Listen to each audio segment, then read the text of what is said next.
Sophia Fu, President of Indianapolis INTEGIRLS, and today I've prepared a speech that I would like to give to you all. Before doing so, however, I would like to take a moment to thank those who have made today possible.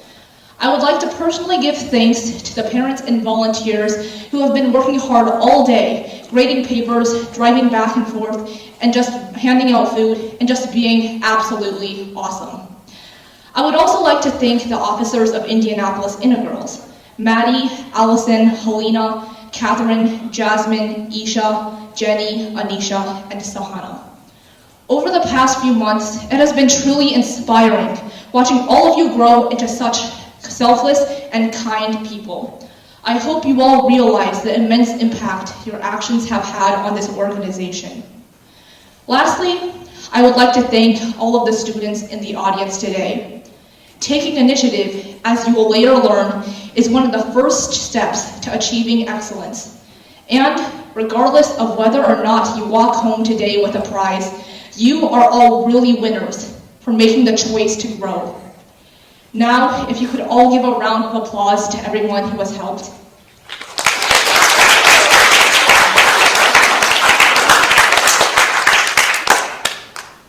I have 3 lessons to tell you today.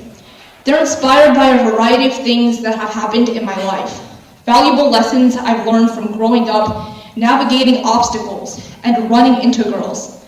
I hope that you all can gain some meaningful insight from my words. For me, an anxious parent trying to teach their crying daughter how to do long division for the 50th time at 10 o'clock at night is nightmare fuel. Unfortunately, that was where I was a few years ago. Towards the start of 4th grade, I began to realize that things weren't clicking. Or, as some might say, the math wasn't mathing. I wasn't struggling with complex math problems or funky proofs. No, I was struggling with basic arithmetic, and it was quite problematic. Towards the end of elementary school, my dad began tutoring me in math. I had no goals to advance in my studies, no intention of becoming a competitive mathlete, and no plan in a million years of standing in front of an audience full of highly qualified math enthusiasts. My only plan was to not fall behind. Math didn't come naturally for me. I didn't see patterns or approach logic in the same ways as my peers. In fact, math was something that I struggled with quite a lot. It was only after several months of learning math that I began to gradually pick up on the concepts and actually enjoy the process of solving problems. I wasn't caught up on expanding a plus b squared anymore. Now, I was able to see the beauty in Vieta's theorems and admire the simplicity of a seemingly complex but very beautiful factorization. I was by no means a math whiz, but my newfound appreciation for mathematics motivated me to join the school math counts club and begin competitively doing math. Competition math gave me an outlet to express my creativity through solving problems, and also gave me the opportunity to make friends, something that I had struggled with my entire life. Later on, starting a chapter of INTEGIRLS was another instance where taking initiative and creating my own opportunities would serve me well. Through INTEGIRLS, I was given the chance to grow as a person, befriend others, chase after something I truly desired and felt passionate about. And most importantly, INTEGIRLS gave me the chance to touch the hearts of others and see the impacts of my actions. Looking back, creating opportunity has always led to great results. Whether it was in initially starting math, deciding to pursue math competitively, or in starting Indianapolis INTEGIRLS, I've realized that taking initiative has always made the biggest difference. Creating my own opportunities has allowed me to experience new things and has undoubtedly changed my life. So, when fear, uncertainty, or simply life is holding you back, remember to take initiative. Remember to create the opportunities that don't exist for yourself and others, and do so with the intention of making a difference. I promise you won't regret the outcome.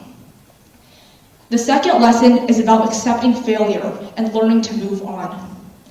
A few weeks into starting INTEGIRLS, the first problem arose: raising money. We had ambitious plans, big goals, and most importantly, a killer vision. We wanted not to reach as many people as we could in Indianapolis, Indiana, or even the United States. We wanted to have a global reach, and we wanted to help people from around the world. We had a vision, and we needed support. So began the arc of raising money. It wasn't easy. We didn't have the statistics or experience to back up our goals and claims. We wanted to raise thousands of dollars, but we had no credentials and no foundation.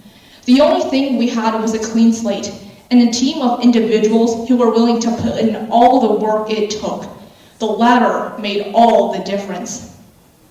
Our natural fear of rejection was something we all had to overcome. After sending over 200 emails, followed by hundreds of rejection letters, we finally got our first yes. Someone saw the value in our vision, and from that, we were able to raise our first few $1,000s. We were scrappy, hand-typing emails and doing research for hours on end about potential sponsors who supported similar causes to the one we had. We made mistakes, had miscommunications, and also faced our fair share of struggles. However, we had the perseverance to continue, the courage to accept failure and rejection, and most importantly, the strength to move forward. There are many similarities between each and every one of us. At heart, we all resemble a scrappy, imperfect, and overly ambitious INTEGIRL in a way. And, as any person knows, life is like a constant stream of asteroid fire. Occasionally, an aggressive, burning, fiery red rock will come to throw you off life's path. However, it's important that you keep going, that you accept the inevitable defeats that the universe is bound to give you, and that you have the courage and perseverance to keep going, and to be magnificent. The last story is about shaping your identity. What do you want to be when you grow up is a question you get asked a lot when you're little. What are you supposed to say when you're 8 years old and a teacher asks you what you want to be in 15 years? It's honestly an intimidating question to face, and something I still don't really know the answer to. When I was little, I had the belief that you had to be one thing, that you were destined to be someone or to do something. I believed that everyone was born to pursue stuff, and that if you didn't have passion or special skill, then that stuff just simply wasn't for you. I didn't want to be a computer scientist, engineer, mathematician, or data scientist, because, to be quite frank, math was never my strong suit.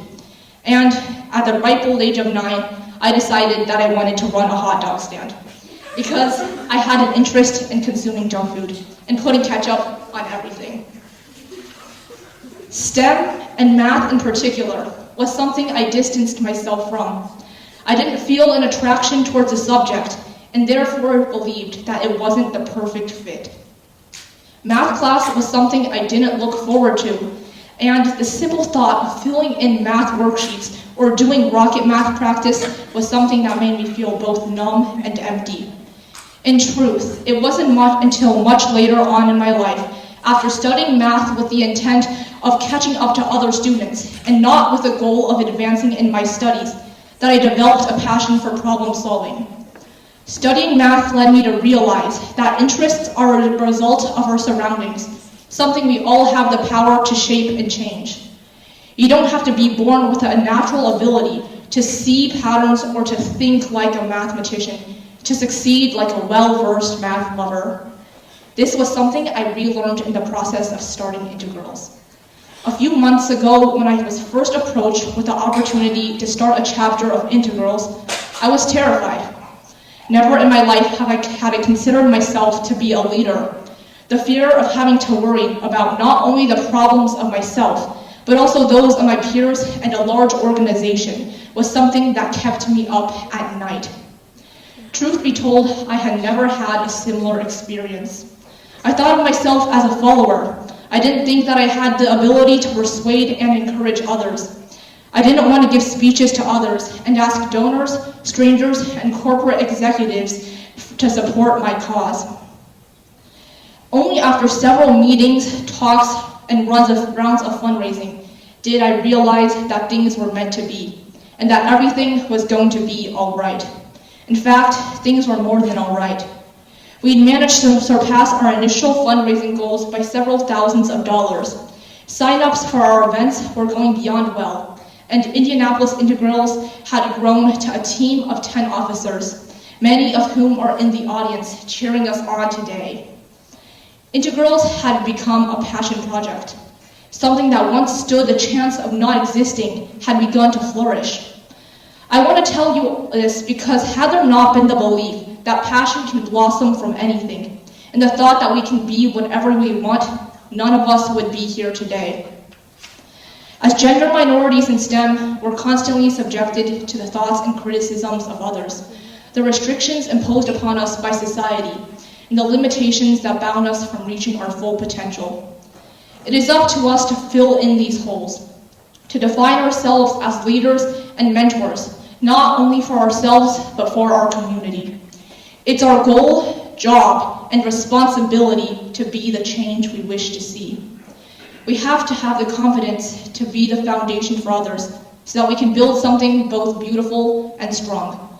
And there is no better time to start than now. So, I invite you to answer these questions. Who do you think you are? What do you want to be? What do you want to change? And how can you do this now? Thank you.